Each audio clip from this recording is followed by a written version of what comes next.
The Selfish Crocodile by Faustin Charles, illustrated by Michael Terry.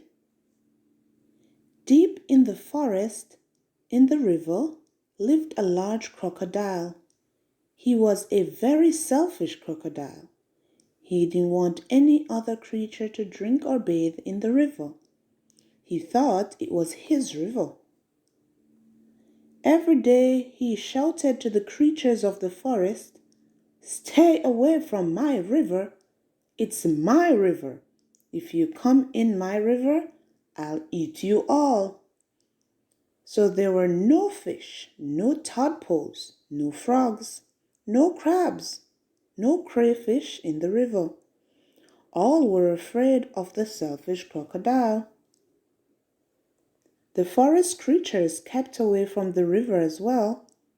Whenever they were thirsty, they went for miles to drink in the other rivers and streams. Every day the crocodile lay on his great big back in the sun, picking his big sharp teeth with a stick. But early one morning, the forest was awakened by a loud groaning sound. Something was in terrible pain. The creatures thought that it was an animal caught by the crocodile. Groan! But as the sun came out brightly, they saw that it was the crocodile who was in pain. He was lying on his big back, holding his swollen jaw, and he was crying real tears. Groan! The creatures drew closer, but not too close. Some of the creatures felt sorry for the crocodile. "What's the matter with him?" asked a deer.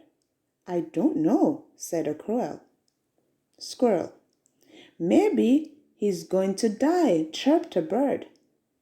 "If that happens, I'll be safe to go in the river," grunted a pig. The animals thought about this. They hung from branches, they hung from vines, they buzzed in the air, and they shook their heads as they watched the great big crocodile in pain. No animal tried to help. Suddenly, a little mouse appeared, sniffing the air. He ran along the crocodile's tail, then onto his tummy. The other creature stared. "Look at the mouse," chattered a monkey. "He's either very brave or mad. He's going to be eaten for sure," said an iguana. The mouse crept along the crocodile's big neck and into his open mouth. There was a hush in the forest. The mouse got hold of something and pulled and pulled and pulled. Then he put it on his shoulder and walked out of the crocodile's mouth. There was a loud cheer from the astonished creatures. The crocodile sat up and said, "I don't feel any more pain. It's all gone." Then he saw the mouse walking down his tummy, carrying an enormous crocodile tooth on his shoulder. "Your bad tooth was giving you the toothache," answered the mouse, turning around to face the now smiling crocodile. "Do you want it back?" "Oh, no, no, no. Get rid of it. And when you've done that, come back. I'll have a present for you." The mouse went and buried the bad tooth under a tree, and when he returned, the crocodile had a nice juicy nut waiting for him. As the crocodile watched the mouse eating the nut, he said to him, "You were very clever getting rid of my toothache, and kind too.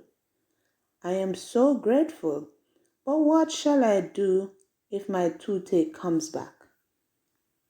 "Don't worry, I'll help you take care of your teeth," answered the mouse, nibbing.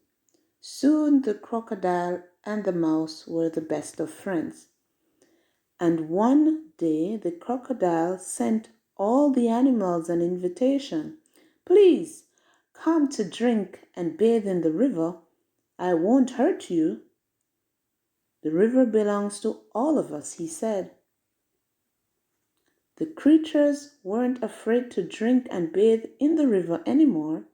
Although the crocodile was sometimes snappy, they grew to love him, and soon the river was full of fish and tadpoles and crabs and crayfish.